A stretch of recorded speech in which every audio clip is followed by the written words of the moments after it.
மாநில உறுப்பினர் ரத்தம் இரா விஸ்வநாதன் அவர்கள். நீங்க இல்ல மானிய கோரிக்கை நீங்க பேச போறீங்க, பேசும்போது சேர்த்து பேசிருங்க. நீங்க பேசுறதுக்கான வாய்ப்பு இருக்கும்போது நீங்க விரிவா அதில் பேசிருங்க. ஏன்னா என்ன குற்றச்சாட்டு உங்களை பத்தியா?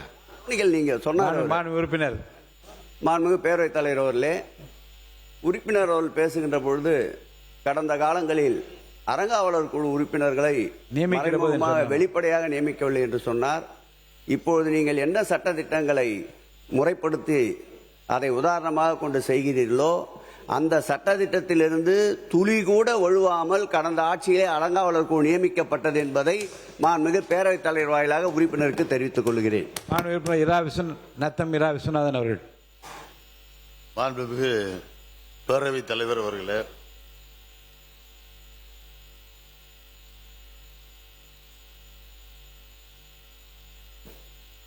வையத்துள் வாழ்வாங்கு வாழ்பவன் வானுரையும் தெய்வத்தில் வைக்கப்படும் என்றார் வள்ளுவர். புரட்சி தலைவரும் இந்த வையத்துள் வாழ்வாங்கு வாழ்ந்து இன்றைக்கு வானுலகில் தெய்வமாக வீட்டிருக்கின்ற புரட்சி தலைவர் கழகத்தினுடைய நிறுவன தலைவர் புரட்சி தலைவர் அவர்களை, எம்ஜிஆர் அவர்களை வணங்குகிறேன். அது அவர் வழியிலே இருந்து மக்களுக்காகவே நான், மக்களால் நான், மக்களுக்காகவே நான் என்று தவ வாழ்க்கை வாழ்ந்து தமிழக மக்களின் நெஞ்சங்களில் இன்றைக்கும் வாழ்ந்து கொண்டிருக்கிற இதய தெய்வம் புரட்சி தலைவி அம்மா அவர்களையும் இருபெரும் தலைவர்களையும் முதலிலே வணங்கி தொடங்குகிறேன். மாண்புமிகு பேரவைத் தலைவர் அவர்களே, இன்றைக்கு நமது மானிய கோரிக்கையில் எரிசக்தி துறை, சட்டத்துறை, சிறப்பு செயலாக்கத்துறை, இந்து சமய அறநிலையத்துறை, அனைத்து இந்த துறைகளின் கீழ் நடைபெறுகின்ற இந்த மானிய கோரிக்கையின் மீது எனக்கு பேசுவதற்கு அனுமதி அளித்திருக்கின்ற நமது எங்களுடைய கழகத்தினுடைய தலைவர் பொதுச் செயலாளர் எடப்பாடியார் அவர்களுக்கும் நமது கொறடா அவர்களுக்கும் கொறடா அவர்களுக்கும் எனது நன்றியை தெரிவித்துக் கொள்கின்றேன். சகோதரர்களுக்கும் என் மீது நல்லெண்ணம் கொண்ட நடுநிலையாளர்களுக்கும் எனது நெஞ்சார்ந்த நன்றியினை அன்போடு தெரிவித்துக் கொள்கின்றேன். அதே போல மாண்புமிகு பேரவைத் தலைவர்களே, தொகுதியுடைய பிரச்சனையை ஒன்று சொல்லிவிட்டு அதற்கடுத்தபடியாக இங்கே மின்சார பிரச்சனை மிக முக்கியமான பிரச்சனை. எப்படி தமிழ்நாட்டிலே மின்சாரம் ஒரு காலத்தில் எவ்வளவு பெரிய ஒரு மின்சார பிரச்சனை, இனி மின்வெட்டு பிரச்சனை எவ்வளவு பிரபல்யமாக இருந்தது, எவ்வளவு தமிழ்நாடே இருளில் மூழ்கி கிடக்கின்ற சூழ்நிலையில் இருந்து அதை மீட்டெடுத்து தமிழகத்தை ஒளிமயமான தமிழகமாக மாற்றிய புரட்சி தலைவி அம்மா அவர்கள் எடுத்த நடவடிக்கைகளையும் ஒன்றிரண்டு கொள்கைகளை இங்கே நினைவூட்ட விரும்புகின்றேன். அவர் எடுத்த நடவடிக்கைகள் மட்டுமல்ல, அதனால் இங்கே மின்வெட்டே இல்லாத சூழ்நிலை உருவாகினதை அந்த திட்டங்களை அவர் செயல்படுத்திய திட்டங்களை ஒன்றிரண்டு இங்கே கோடிட்டு காட்ட விரும்புகிறேன். நிறைய சொல்ல அதை பற்றி இந்த துறையை பற்றி பேசணும்னு சொன்னாவே இந்த துறையினுடைய அமைச்சர்கள்லாம் இங்கே இருக்கிறாங்க இல்லைன்னு சொல்ல முன்னாள் அமைச்சர்லாம் ஒவ்வொருத்தருக்கு 2 மணி நேரம் 4 மணி நேரம் பேசினா கூட இதில் துறையில பிரச்சனை 6 நாளையும் சொல்லி முடிக்க முடியாது. அந்த அளவிற்கு இது கடல் போன்ற மிகப்பெரிய துறை, மக்களுடைய பிரச்சனை. ஆனால் அந்த துறையிலே 1-2 சாதனைகளை மட்டும் நான் இங்கே ஒரு சோற்றுக்கு ஒரு கோர்ஸ் பதம் என்பதை போல 1-2 சாதனைகளை கோடிட்டு காட்ட விரும்புகிறேன். அதற்கு முன்பாக நமது தொகுதியில எங்களுடைய தொகுதியில மிக இங்கே இப்பொழுது ஏற்கனவே நான் வற்புறுத்தியதன் காரணமாக பல முறை வைத்ததன் காரணமாக சென்ற அரசு எங்களுக்கு கலைக்கல்லூரி என்று இங்கே கொடுத்தார்கள். கலைக்கல்லூரி இப்போ நடந்து கொண்டிருக்கிறது.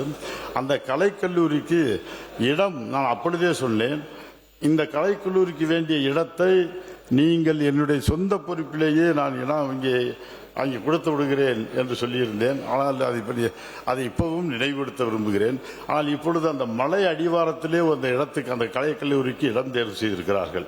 இப்பொழுது அந்த இடத்துல இந்த மக்கள் போக்குவரத்திற்கு எதுவும் வசதி இல்லாத இடம். அதே மாதிரி காட்டு வனவிலங்குகள் எல்லாம் அதிக நடமாட்டம் உள்ள பகுதி. ஆக அந்த பகுதியிலே கட்டிடம் கட்டுவதை விட்டுவிட்டு தேர்வுக்கு இப்பொழுது நான் பக்கத்திலேயே பேரூராட்சி நத்தம் பேரூராட்சிக்கு அருகிலேயே எல்லை அருகிலேயே நான் கொஞ்சம் சொந்த குறிப்பில் இந்த இடத்தை தருகிறேன். அதை அரசு ஏற்றுக்கொள்ள வேண்டும் என்று அந்த இடத்திற்கு அந்த கல்லூரி அந்த இடத்திலே கல்லூரியை கட்ட வேண்டும் என்று உங்களை அன்போடு கேட்டுக்கொள்கின்றேன். அதே போல இங்கே ஒரு நத்தம் பண்ண பேரூராட்சி அரசு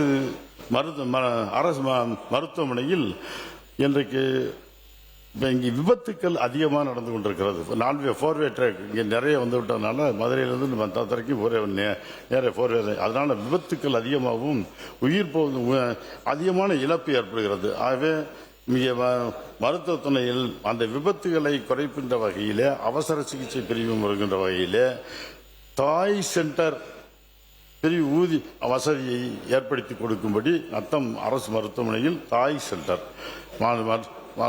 அமைச்சர் அவர்களை அன்போடு கேட்டுக்கொள்கின்றேன்.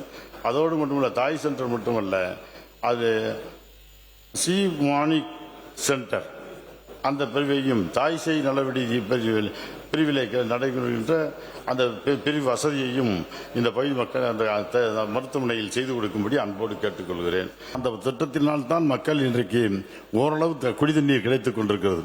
இப்பொழுது அந்த தொழிலும் அங்கே இருக்கின்ற குடிதண்ணீர் பற்றாக்குறை ஏற்பட்டு விட்டது.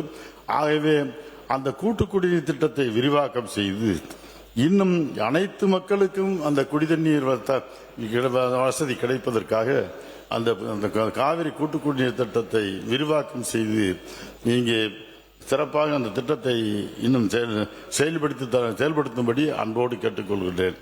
ஆகவே அதே போல இன்றைக்கு சிறுமலை பகுதியிலே அன்றைக்கு பகுதி ஒரு வளர்ந்து வரும் மலைப்பகுதி, அங்கே சுற்றுலா பயணிகளும் இன்றைக்கு அதிகமாக வருகிறார்கள். பக்கத்தில் இருக்கிற திண்டுக்கல் மதுரையிலிருந்தெல்லாம் டூரிஸ்ட் நிறைய வர்றாங்க. ஆக அந்த பகுதியை சுற்றுலா தலமாக இருக்கின்ற அந்த மலைப்பகுதியை அந்த சிறுமலை பகுதியை சுற்றுலா தலமாக விரிவுபடுத்த வேண்டும் என்று கேட்டுக்கொள்கின்றேன். கடந்த ஆட்சி காலத்தில் எங்களுடைய ஆட்சி காலத்தில் எடப்பாடியார் முதலமைச்சராக இருக்கும் பொழுது அப்பொழுது நீங்க ஒரு திட்டத்தை அருமையான திட்டத்தை பல்லுயிர் பூங்கா வனத்துறை பல்லுயிர் பூங்கா சிறுமலையிலே ஒரு பல்லுயிர் பூங்கா ஒன்று ஏற்படுத்தினார். ஆனால் துரதிருஷ்டவசமாக அதை வனத்துறையிலே கொடுத்ததன் காரணமாக அது செயல்பட அந்த வேலையே நடக்கல. அது நடக்காமலே போர்டுதான் இருக்குது. வனத்துறை மூலமாக இந்த நடந்ததாக போர்டு ஒன்றுதான் இருக்குதே தவிர அந்த பல்லுயிர் பூங்காவே இல்லை. ஆனால் அதுக்காகத்தான் நான் தோட்டக்கலைத்துறையில தான் கொடுக்க சொன்னேன். ஆகவே ஒரு பல்லுயிர் பூங்கா ஏற்படுத்தணும் சொன்னா அது தோட்டக்கலைத்துறை மூலமாக செய்தால்தான் அது சரியாக இருக்கும். ஆகவே இப்பொழுது அந்த சுற்றுலா தலத்தை விரிவுபடுத்துவதற்காக ஒரு ஏற்கனவே நடைபெற்ற திட்டத்தை மீண்டும் அதற்கு நிதி ஒதுக்கீடு சிறப்பு நிதி ஒதுக்கீடு செய்து பல்லுயிர் பூங்கா பொதுமக்கள் வந்து போகிற வகையில் ஒரு அருமையான பார்க் பல்லுயிர் பூங்கா அந்த பூங்காவை ஏற்படுத்துவதற்கு தோட்டக்கலைத்துறையின் மூலமாக அதற்கு நடவடிக்கை எடுக்க வேண்டும் என்று உங்களை அன்போடு கேட்டுக்கொள்கிறேன். ஆகவே மாண்புமிகு பேரவைத் தலைவர்களே, அது மற்றொரு முக்கியமான ஒன்று அந்த நத்த நகரில் சார்பு நீதிமன்றம் அமைத்து தர வேண்டும். இப்பொழுது நத்தத்தில் நீதிமன்றம் இருக்கு. என்னென்னா நத்தம் நகரில் மாவட்ட குற்றவியல் நடுவர் நீதிமன்றம் துவக்கப்பட்டு செயல்பட்டு வருகிறது. வழக்குகளுக்காக பொதுமக்கள் வெகு தூரம் திண்டுக்கல் நகருக்கு செல்ல வேண்டியிருப்பதால் நத்தம் நகரில் ஒரு சார்பு நீதிமன்றம் அமைத்து தர வேண்டும் என்று அங்கே மக்கள் நீண்ட நாள் கோரிக்கை வைத்திருக்கிறார்கள், வழக்கறிஞர்களும் வைத்திருக்கிறார்கள். ஆகவே அந்த சார்பு நீதிமன்றத்தை அமைத்து தரும்படி உங்களை அன்போடு கேட்டுக்கொள்கிறேன். அதோடு தொகுதி பிரச்சனைக்கு 12 நிமிடம் ஒதுக்கிவிட்டேன். சுருக்கமாக மானிய கோரிக்கை மீது சுருக்கமாக நீங்க பேசும்படி கேட்டுக்கொள்கிறேன். துறை 1-2 மானிய கோரிக்கை கொடுக்கல, நீங்க கொடுத்திருக்கீங்க ஒரு 4 மானிய கோரிக்கை. ஒவ்வொரு மானிய கோரிக்கை 2 நிமிஷம் 3 நிமிஷம் 6 மானிய கோரிக்கை. அதனால அந்த மானிய கோரிக்கையில் எண்ணிக்கைக்கு தகுந்தாப்புல ஒரு நேரத்தையும் கொஞ்சம் அனுசரிச்சு கொடுத்துருங்க. அதே போல இன்றைக்கு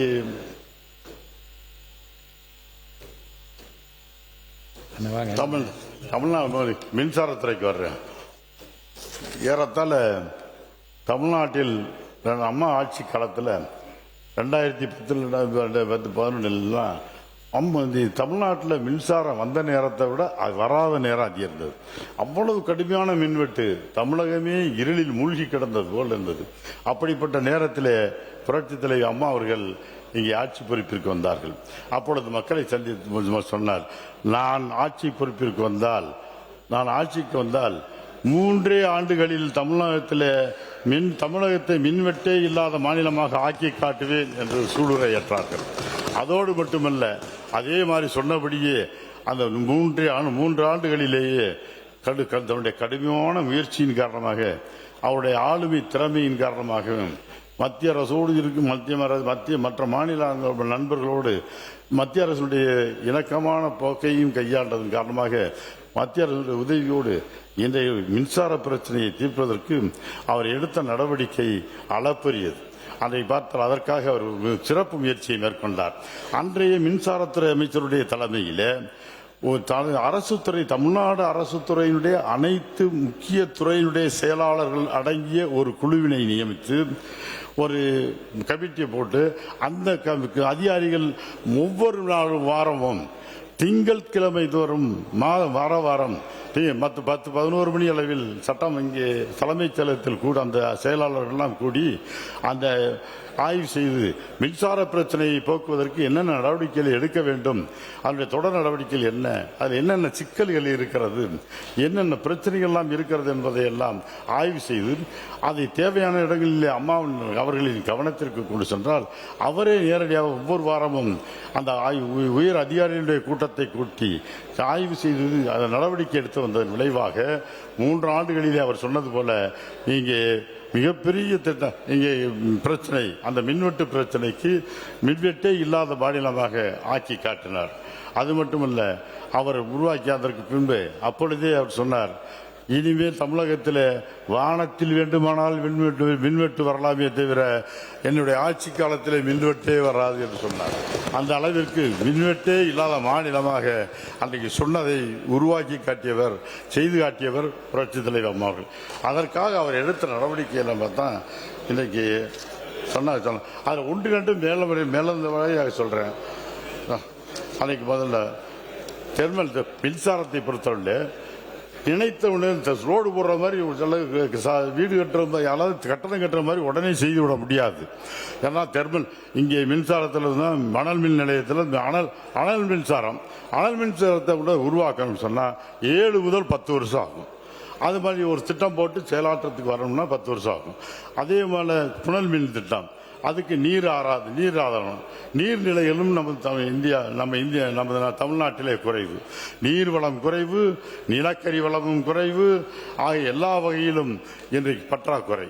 ஆகவே எல்லாம் ரா மெட்டீரியல், அதுக்கு மூலப்பொருள் நிலக்கரியை உற்பத்தி செய்வதற்கு வேண்டிய இது மின்சாரம் உற்பத்தி செய்வதற்குரிய மூலப்பொருள் எல்லாம் இங்கே தட்டுப்பாடு.